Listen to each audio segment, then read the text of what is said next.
Hello everyone, I am Bhavya And I am Priyanshi of class 6C from BLS World School. and we are testing some floating and sinking objects.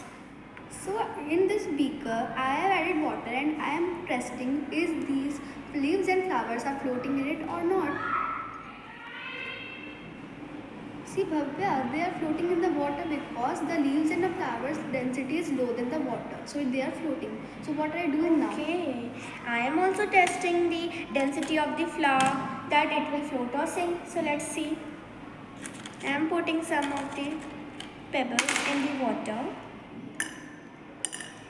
Oh Priyanshi, see, they are clearly sinking in the water because the density of the pebbles are higher than the water. That's why it is sinking in the water. So it is sinking object. Thank you. Bye.